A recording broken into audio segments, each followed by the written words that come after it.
А деньги есть хотя бы? Так мутил агентство.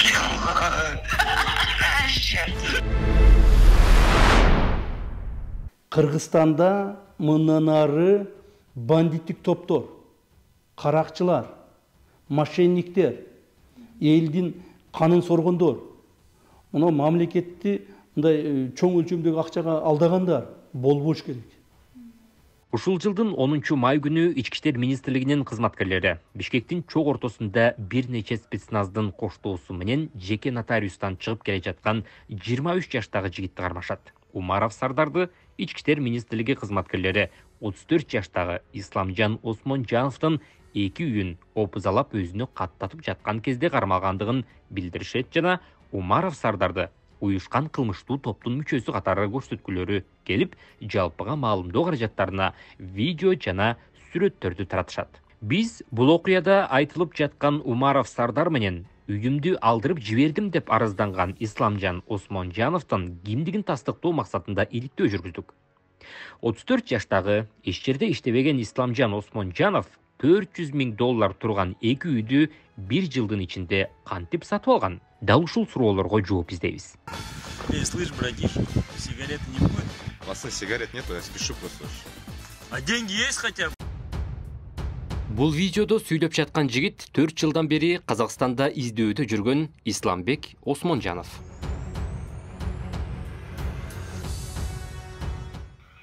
Же сизге жаздырып берем, же бир муткаңыз бар болсо айта бериң да ачык эле. Мен сизге билет айтам го мындай деп.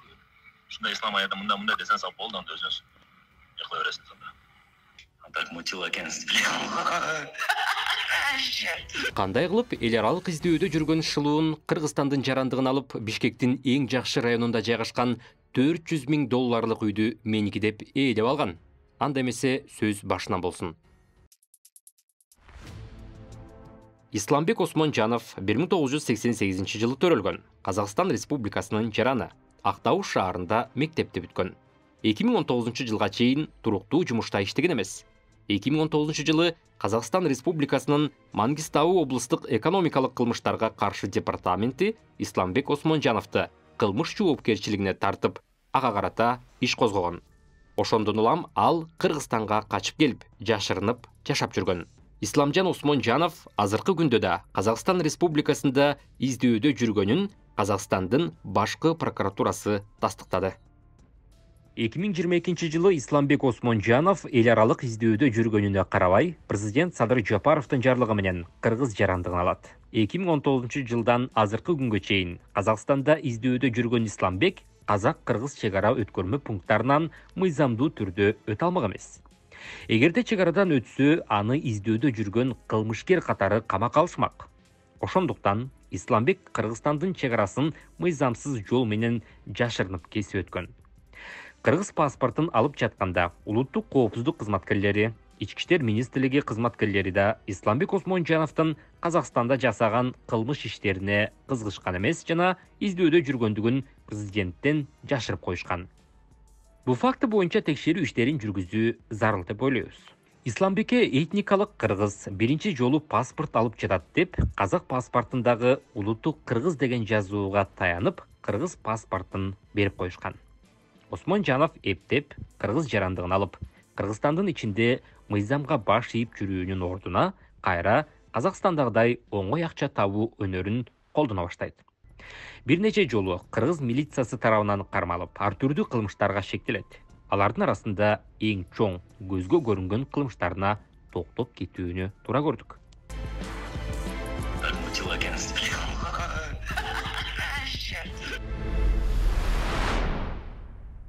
Кыргызстандын чегарасын мыйзамсыз бузуп кирип, Садыр Жапаровдун жарлыгы менен паспорт алган соң Исламбек Осмонжанов Өзбекстандан келген Мухаммед аттуу ишкердин колунда ар түрдүү майда чүйдө жумуштарды жасай баштайт.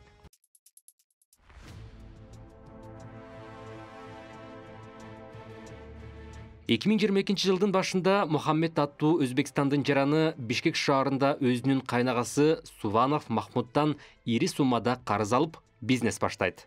Мухаммеддин бизнеси жүрүшүп, 2022 жылы Бишкектин Стадионная 1А көчөсүнөн жер тилкесин сатып алып, үй салмакчы болот.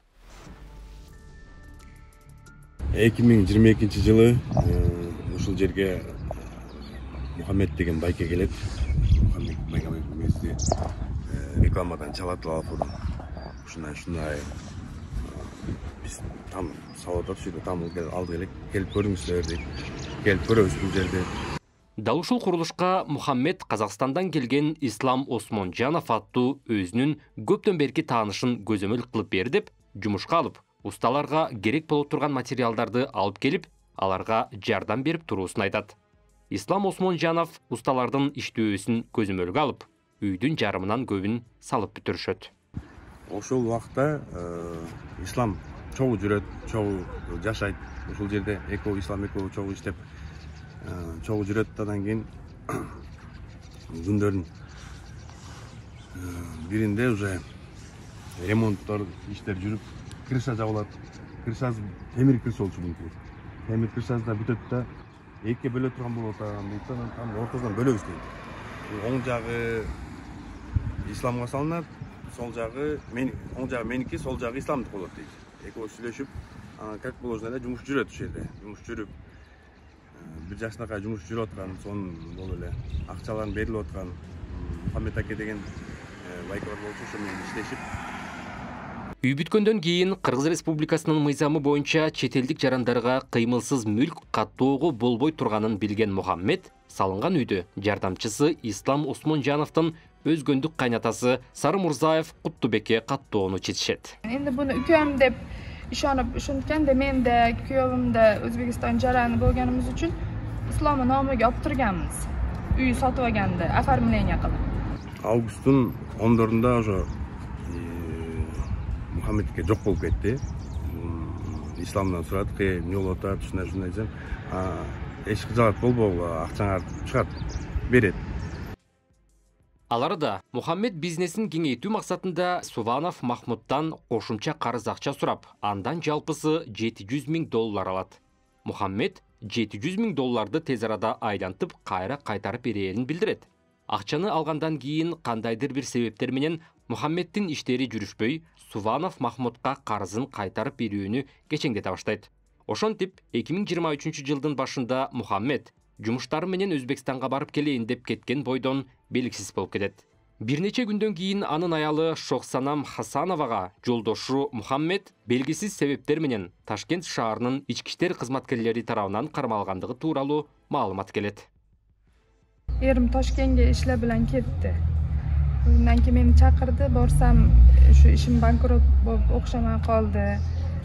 Men tog'am aka deydi. Akam oldida xijolat bo'lib qoldim.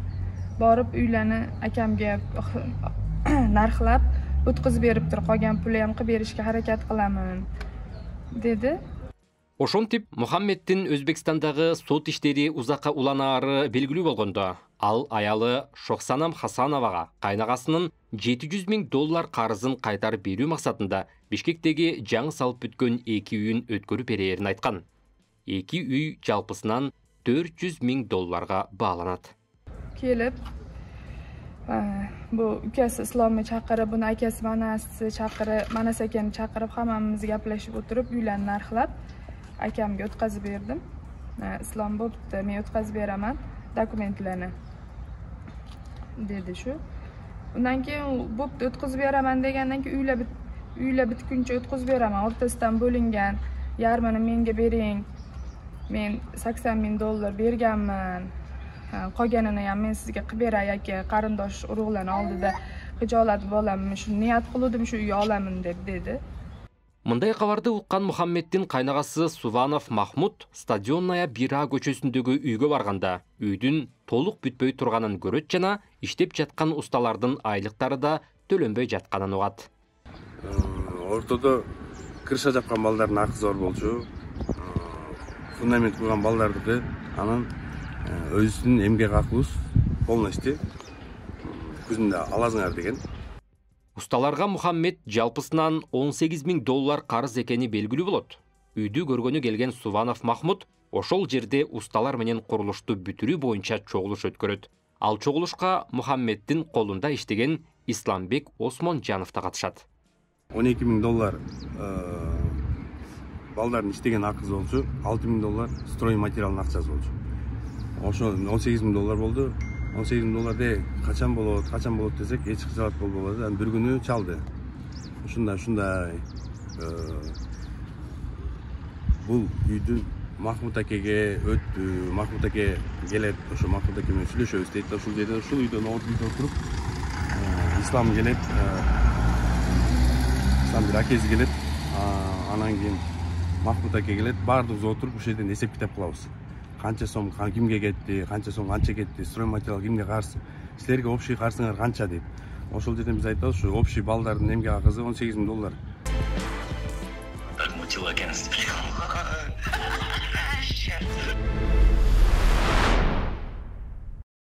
O kayerli ustalar, kayerlik ustalar. Kayerlik ustalar alar. Halas ar jaqdan. Ya ulardı çakırasın, pulunu polunu 0-0 kılıp raşot kılabız. Azı kança pul verişimiz gerek olarga? 18 ming krышасы ham berilgan emas da. 20ga barat bo'lish kerak. Bugun hozir kech keladi hozir krышачы. Kech keladi. Men baya çaldı, ertamen çalgan. Yo'q, men nima Krışa keldi. Krışa çaldı, Kemal oçen gelip atıştı. Andan keyin Kemal Senin uyingda ham ishlayapti bilan arjaqda? Bir de ishlatishgan. Ikki o't bar yo'qda biri ya. Bu nega uni qilam deb o'tirim? Mana bu omonatlar menga o'tib ketdi. Qolgan omonatlar menga qarashdi-da. O'sha shart menen dedi. Ustalarniki ham. Mendan boshqa usta salmaysan dedim. Bo'ldi dedim. İslambek'in aytımında al kojoyunu Muhammed'ke üydün jarımı üçün $80.000 bergenin jana kalgan $40.000'ın kийинчерээк берерин айтат. Hazır приблизительно kança Muhammed menen aldı berdiň bar? Aldım berdim где-то в районе ошо мынау мен жакты 120 миңге бирок доключа бүтүрүп бере турган болгон да. Muhammed акечи. Доключа бүтүрүп берген 80 mingdey seni pulun Muhammed'e ötken. Men pulum Muhammed aka ötkөн. $120.000 ошол жерде доключа бүтүрүп берем ка. Azı doключ бүтүрүп берсе daha 40 ming berişin gerek. Sizler dogoruңар boyunca. İslam'dın bul sözünü Suvanov Mahmud, sen kojoyunun Muhammed'ke $80.000 bergeningdi dalilde alasın degen suroonu uzatkanda, İslambek, ova men bloknotuma жазып койгомун, азыр жанымда жок, кийин көрсөтөм дейт. Азыр приблизительно 80 мен айттым, точно көрүшүп берем, бирок 80 тегереги деп. Если действительно 80 болса, может он 90'dur, может o 25 ming değişi mümkündür. Sen titratın karap, bana şunday kötörüp kelsen, meni esepte baya banaskı көрсөттүм da. Kim, kaçan, saati kaçayın var. Fakt. Kimde kanday mamilem bolsa. Sen hem oşonu bana şunday көрсөтүp ber, mu maldı unça ötkön, mu haktan 20 ming ötkön, muundan 10 ming ötkön, ofşu top tolup kelip 80 ming bolgon degen atçot var o. Oşonu. Көрсөтүп берсең, барып туруп подтверждениясын билебиz. Дальше ошондой кете беребиз. Бирок эртеси келип, мен карыз бергенимди далилдей албайм. Бирок апама, туугандарыма Бишкектен үй алдым деп мактанып койдум эле. Ошондуктан сизден сураныч, 80 миңди мен жакын арада сизге таап берем. Билесиз, мен Россиядан качып келген орустар менен иштеп жатам. 100% кепилдик берем. $80.000 жакынкы күндөрү берем. Калган $40.000 bir жылдын ичинде таап берем деп Суvanov Mahmudга айтат. Суvanov Mahmud İslamдын бул суранычына макул болуп, үйдүн документтерин 2 кызыл китеп кылып бөлөбүз. Документтерди бүткүчө $80.000 таап бересиң, анан үй сенде кала берет деп макулдашат. Bir үйдүн документтерин 2ге бөлүү үчүн ортодон киши жалданып, Кемел аттуу ошол үйдү салган прорабка тапшырылат. Бирок Ислам Осмонжанов үйдүн документтери бүткөн учурда $80.000 таба албай калып, кожоюну Мухаммед Өзбекстанда камалып жаткандыгынан пайдаланып, бул үй меники, силер менден опузалап, талап кылып жатасыңар деп Суvanov Mahmud'дан кача баштайт. Анан кийин ошол жерден бул үйгө уже ремонтту баштайбыз. Махмуд акенин баласы, Усман деген баласы болчу. Баласы бар, Усман деген. Өзүнүн чын аты Сардар. Ошол бала менен келишип, мына ушул баланын акчаны берип турат, материалдарын берип турат. Калган акчаны ушу Усман менен эсеп китеп кылып, материалдардын баардыгын эсеп китеп кыласыңар дейт. Евро ремонтун кылып берип, эсеп китеби боюнча где-то $40.000 кетти деп айтат. $40,000 эки эсептегенде ошо $40,000 чукун акча кеткен ремонтко. Айтылып жаткан Усман аттуу жигит Суванов Махмуттун баласы. Паспорттагы аты Умаров Сардор. Бирок дос туугандары аны Усман дешет. Сардар бүтпөй турган үйдү куруп бүтүрүү үчүн усталарга эмне керек болсо баарын камсыз кылып турган. Ал тургай Осмонжанов Исламбек Суванов Махмуттун баласы Умаров Сардарга телефон аркылуу усталардын акчасын береличи, менден күндө сурап келип жатышат деп кайрылгандар да болгон. Иншалла эртең көрөчү аласыңар. Ислам эке, иншалла эртең алышат буюрузу. Я оам менен ушинтип келе берет деп каплан тез. Келе беришет. Буну эми саган эле жөнөтүп койдум, неме. Акама жөнөтүп эле койду, аны эмне кылып жүрөсүн, кожалат болуп жүрөсүн. Экөөбүздүн да ортобузда болду. Ошондо келип атышат да усталар ошону көрүп кой дегеним го. Сен не залдасыңбы? Тренировканы бер, качканы кыл.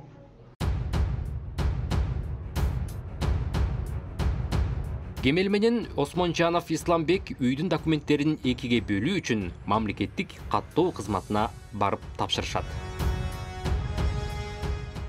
Assalamu alaikum. Qanday ishlar jasbı? Sotanız yaxshimi?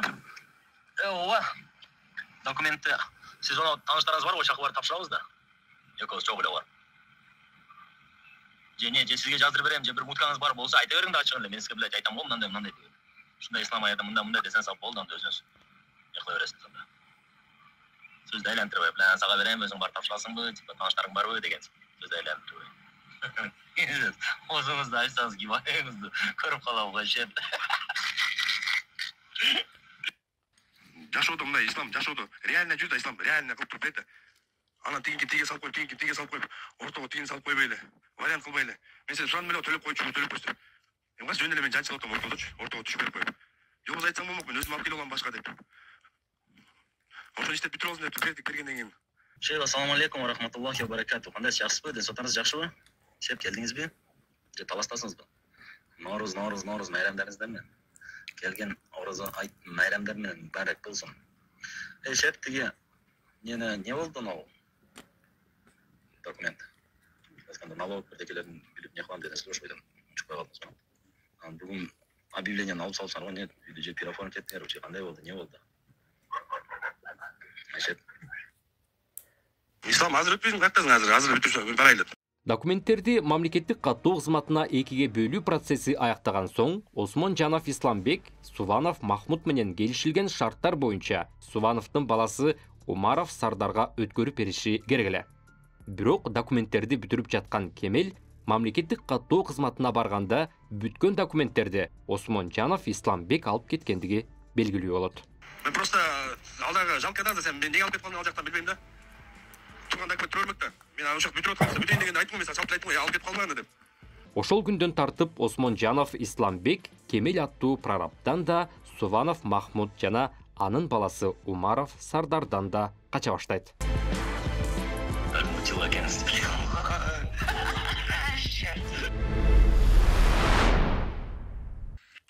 Алло, Ислам.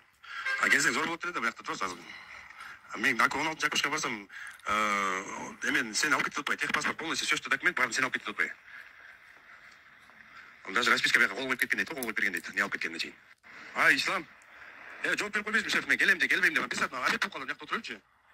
Мен тиги кемеден сурасам, техпаспорт бүттүн алып кеткен дейт документти. Шеф, аз бар бая документтерди алып кетейин. Барып бүтүрүп келем көрөчү. Мен сүрөт кылбай шеп, мен сизге айттым го, бая документ мага не бербедиңиз билбейм. Аз барып мен ошо полный документтерди алып барып берем. Мынандай документтер колумда бар, короче, мага 2 кысыл китеп кылып бер деп эле берип болду. Гос регистр буюрса бүттү да. Азыр тиги кайната атында деп туруп азыр налогун төлөп атам азыр сен. Ошондо кайнатам атындагы налогтор полный баары төлөндү же кандай, мен түшүнбөдүм. Сиз мага эч түшүндүрүп айтпай атасыңыз да. Эртең анан кийин дагы ыйлап баштайсыңыз. Ислам бер, госакты берди. Бербейм иштекен мен сизге. Түшүндүрүп айтсаңыз, мына төлөндүм. Исламды таба албай бир нече жума күткөн Умаров Сардар аны мыйзам алдында жоопко тартуу үчүн милицияга арыз менен кайрылат. жазылған арыздын негізінде Осмонжанов Исламбек менен Умаров Сардар Ленин райондық ички иштер башкармалыгында тергөөчүнүн кабинетинде жолугушат. Жолугушууга Исламбек Осмонжанов апасы менен келет. Ал жерде Ислам Осмонжанов салынган 2 үй тең өзүнүкү экендигин жана кожоюну Мухаммеддин да Суванов Махмуддун да үйлөргө тиешеси жоктугун айта баштайт.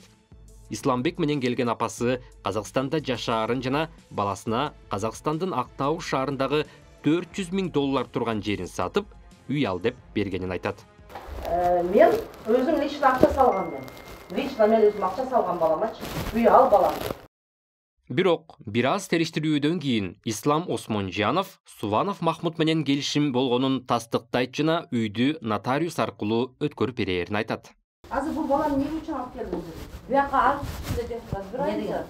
Буяктан арыз түштү? Эмне деген арыз? Үй боюнча, сиз билип атпайсызбы жо үй боюнча? Жок, үй боюнча, үйдү менин үйүмдү булар алып алды деп атат, или кандай деп айтып атат? Менин үйүмдү алып алды деп атат. Буяктын жолдошу Мухаммед буларга карыз болуп, үйдү карызды буяктан алып ал деген экен. Бирок менге үйлөнүп кетти. Бирок убактылуу. Эне чыкты байланда. Байгендерди да мнение тугуп атканбызда. Анда ушул үйдү өткөзүп беришибиз керекпи? Ооба. Ортоңордо кандай сөз болгон? Өткөзүп бергиле деп сиздер чакырдыңыздар да. Өткөзүп бергиле деп биз айта албайбыз аны. Анда эмне чакырдыңыз? Разбираемся по факту кандай болгон. Ошондо болду эле окуя, кандай болду эле, кимге үй оформлен, үйдөн кимди ким сатып алган, эже. Беребиз балам.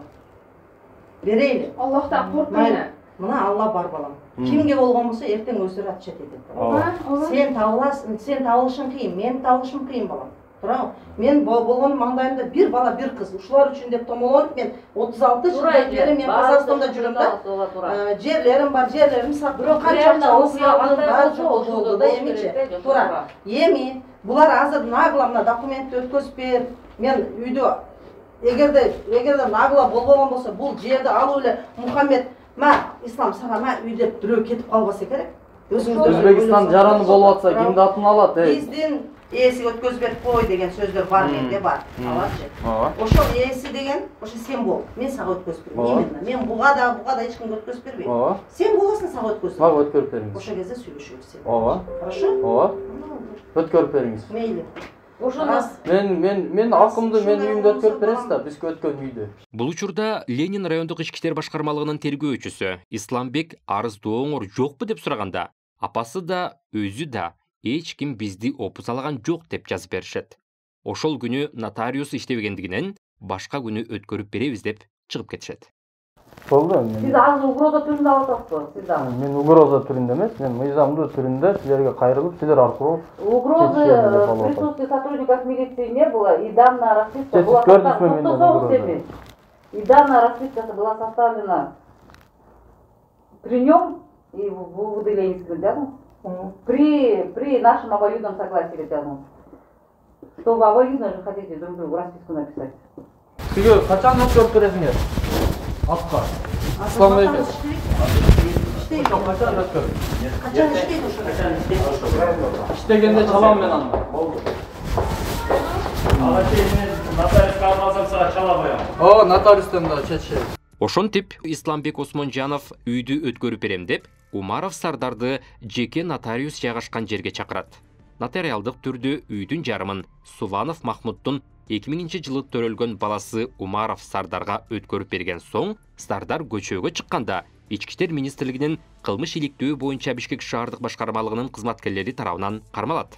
Бул окуяны Ички иштер министрлиги коомчулукка такыр башкача кылып көрсөтүшкөн жана 23 жаштагы Суванов Махмуддун баласы Сардарды террорчу уюмдун же уюшкан кылмыштуу топтун мүчөсүн кармагандай кармашкан. Накануне оперативниками ОБОП ГУР и сотрудниками следствия с привлечением бойцов спецназа проведена операция по задержанию вымогателя с поличным.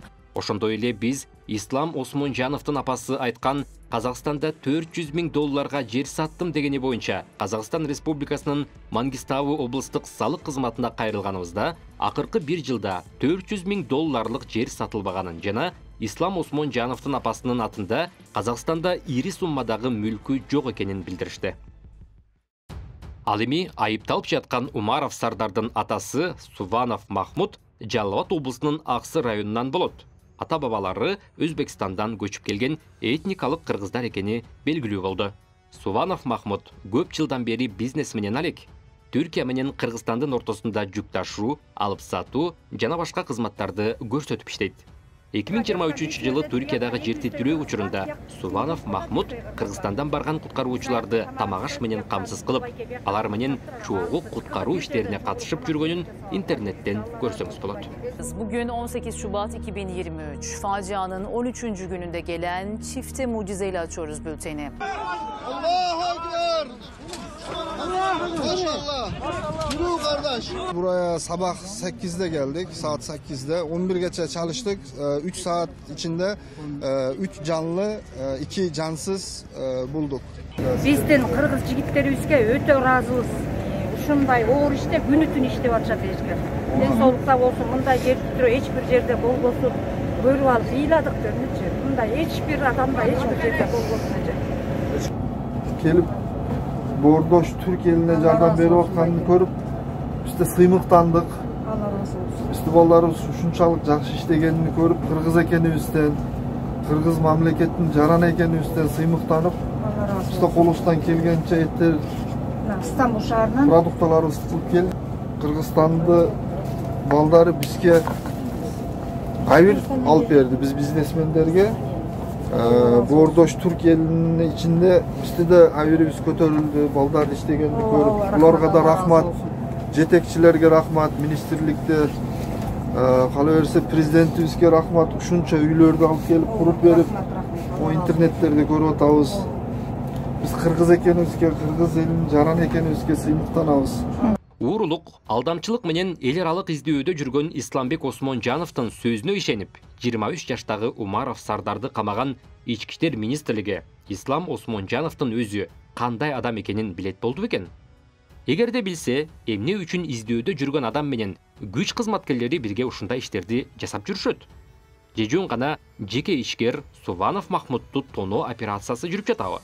КМШ өлкөлөрүндө издөөдө жүргөн кылмышкер учурда кыргыз ишкерлерин гана эмес, президент, укук коргоо органдарын, Россиядан келген жарандарды, карапайым элди да башын айлантып шылуундук менен алектенип жүргөндүгүн көрүп, биздин өлкөдө бул кишини калкалаган кандай адам экенине таң каласың. Же ички иштер министрлигинин айрым кызматкерлери менен кылмышкерлер чогуу иш алып барап калганбы? Айтор азырынча бул суроолорго тилекке каршы жооп жок. Бул окуя боюнча учурда сот иштери жүрүп жатат. Мындан ары кандай чечимдер болот, кабарлап турабыз. Так мутила